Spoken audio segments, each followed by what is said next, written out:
बिस्मिल्लाहिर्रहमानिर्रहीम। अस्सलाम वालेकुम नाज़रीन, मैं हूँ वकास अज़ीम। गुज़िश्ता 24 घंटों के दौरान हुकूमत की जानिब से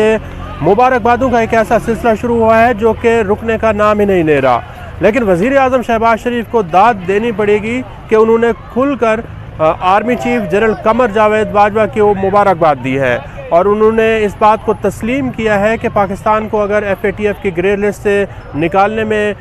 जो सही क्रेडिट दिया जाता है वो army chief general Qamar Javed Bajwa को दिया गया है। लेकिन जो इत्तेहादी जमातों के दीगर रहनुमा हैं उनकी जानिब से जो मुबारकबादें दी गई हैं उन्होंने उसमें इस मुबारकबाद में किसी को ये क्रेडिट नहीं दिया कि आखिर कौन से ऐसे इदारे थे और सियासी जमात थी जिन्होंने पाकिस्तान को FATF की ग्रे लिस्ट से निकाला है। बिलावल भुट्टो जरदारी का अगर ट्वीट देखें तो उन्होंने सिर्फ पाकिस्तान जिंदाबाद लिखा है। पाकिस्तान तहरीक इंसाफ की उन्होंने कोई तारीफ़ की नहीं की और ना ही पाक आर्मी को उन्होंने कोई क्रेडिट दिया है। इसी तरह राना सनाउल्लाह और वज़ीर ख़जाना इसाक डार की जानिब से भी जो मुबारकबादें दी गई हैं वो वाजबी सी मुबारकबादें हैं और उन्होंने ना तो अपने जो पैगामात हैं उसमें ये बताया है कि आखिर कौन सी वजूहात थी जिनकी वजह से पाकिस्तान FATF की ग्रे लिस्ट में गया था और कौन लोग हैं, कौन अफराद हैं, कौन इदारे हैं जो कि इसके ज़िम्मेदार थे, और ना ही उन्होंने ये बताने की कोशिश की है। वाजबी सही बता देते कि आखिर पाकिस्तान तहरीक इंसाफ ने भी गुज़िश्ता 4 साल के दौरान इसमें अपना किरदार अदा किया और साथ ही साथ पाक फ़ौज ने भरपूर तरीके से पाकिस्तान को FATF की ग्रे लिस्ट से निकालने में एक बहुत बड़ा किरदार अदा किया और बिलाखिर पाकिस्तान को FATF की ग्रे लिस्ट से निकाल दिया गया है। अब हम आपको बताते हैं कि आखिर कौन सी ऐसी वजूहात थी जिनकी वजह से पाकिस्तान को जून 2018 में FATF की ग्रे लिस्ट में डाला गया था। ये जून 2018 सिर्फ जुलाई 2018 में जब पाकिस्तान में इलेक्शन हुए थे तो 1 महीना पहले ही FATF ने पाकिस्तान को ग्रे लिस्ट में डाल दिया था। अब 2015 में भी पाकिस्तान जो है वो ग्रे लिस्ट से बाहर निकला था और 2015 से लेकर 2018 तक अगर देखें तो ये मुस्लिम लीग नून का दौर था जिसमें पाकिस्तान को FATF की ग्रे लिस्ट में डाला गया। 2017 तक वज़ीर ख़जाना जो थे वो इसाक डार थे। इसी तरह पंजाब में जो वज़ीर आला थे वो शहबाज शरीफ थे और वहाँ पर जो वज़ीर कानून थे वो राना सनाउल्लाह थे और वज़ीर आज़म 2017 तक जो है वो मियाँ नवाज़ शरीफ ही थे। अगरचे मियाँ नवाज़ शरीफ की जानिब से अभी तक इस FATF के मामले पर कोई बातचीत नहीं की और ना ही मरियम नवाज़ और हमज़ा शहबाज की जानिब से कोई मुबारकबाद दी गई है। वैसे भी जो हमज़ा शहबाज शरीफ हैं वो जब पंजाब में 17 जुलाई को वज़ीर आला का इलेक्शन हारे हैं तो उसके बाद एक सदमे की कैफियत में हैं और कहीं पर वो जो मुल्क की सियासत है वो वहाँ पर किसी भी सूरत में नज़र नहीं आ रहे। तो बताते हैं कि 2015 से 2018 का जो दौर था इसमें पाकिस्तान में क्या कुछ नहीं होता रहा। मसलन पाकिस्तान में भत्ताखोरी जो है वो उरूज पर थी, टारगेट किलिंग उरूज पर थी और रियल इस्टेट सेक्टर में एक बहुत बड़े पैमाने पर काला धन जो है वो सफ़ेद किया जा रहा था। यहाँ पर कोई पूछने वाला नहीं था। जिन जमातों की हुकूमत थी वही एक दूसरे के ऊपर इल्ज़ामात लगाते थे कि लांचों के ज़रिए जो है पैसा बाहर भेजा जाता है और इतनी बड़ी मिकदार में लोगों ने यहाँ से टीटियाँ कराई और पैसा इस बड़ी मिकदार में बाहर भेजा कि जिसका कोई हिसाब किताब नहीं है। तो 2018 से तक का जो दौर था इसमें हमने देखा कि जो साबिक मुशीर थे पाकिस्तान तहरीक इंसाफ के शहजाद अकबर, उन्होंने जो रिपोर्ट्स पेश की उसमें उन्होंने ये बताया कि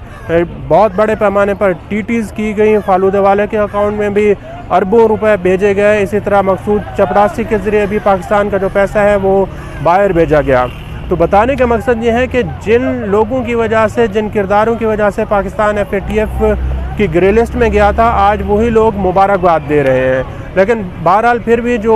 वज़ीर आज़म शहबाज शरीफ की जानिब से खुले दिल से इस बात को तस्लीम किया गया है कि पाकिस्तान आर्मी ने जो है वो पाकिस्तान को FATF की ग्रे लिस्ट निकालने में भरपूर तरीके से अपना किरदार अदा किया है।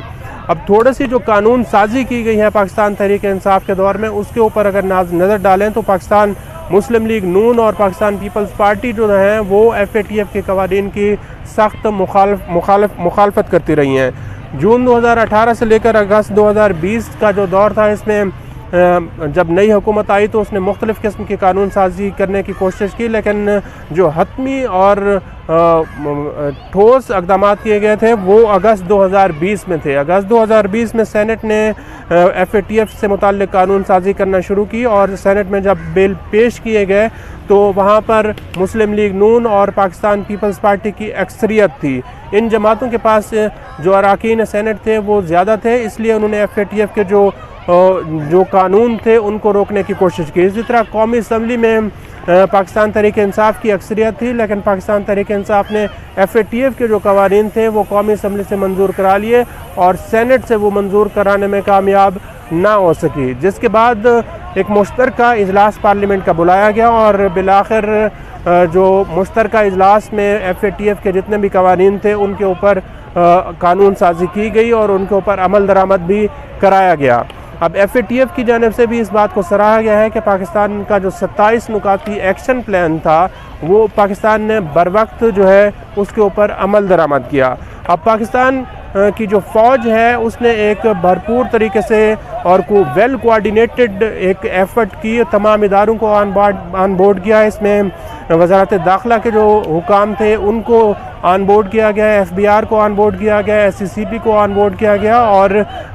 एक मिलजुल कर ऐसी कोशिश की गई जिसकी वजह से पाकिस्तान को FATF की ग्रे लिस्ट से निकाला गया। ख़ास तौर पर जो इंसदाद मनी लॉन्ड्रिंग के कवानीन थे उनको सख्त किया गया और दहशत गर्दों की जो माली मुआवनत को रोकने के इक़दाम थे उनको भी सख्त किया गया।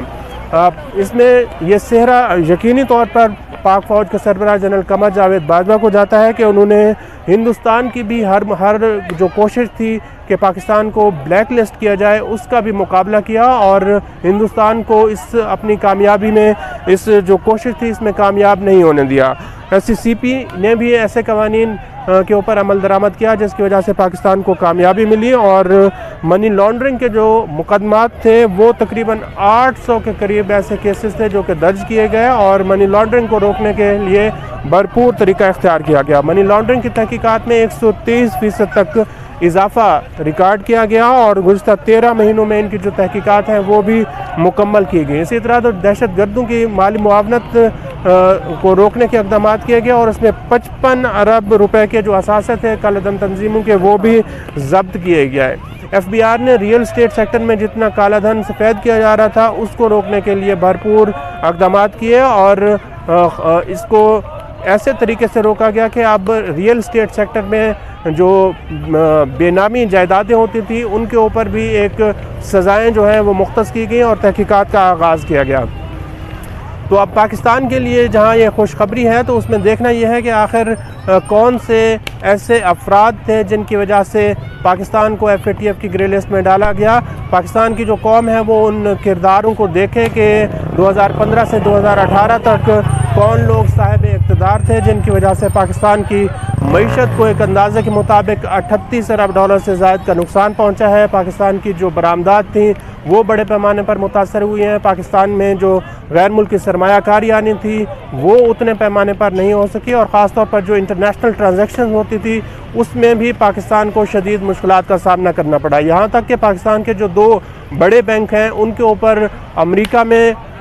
जुर्माने लगाए गए और कई मिलियन डॉलर्स के जुर्माने लगाए गए। तो अब जो मुबारकबादों का सिलसिला है, जो लोग मुबारकबाद दे रहे हैं उनको थोड़ा सा अपने गिरबान में झांकना चाहिए कि उन्होंने पाकिस्तान की मईशत के साथ क्या खिलवाड़ किया है।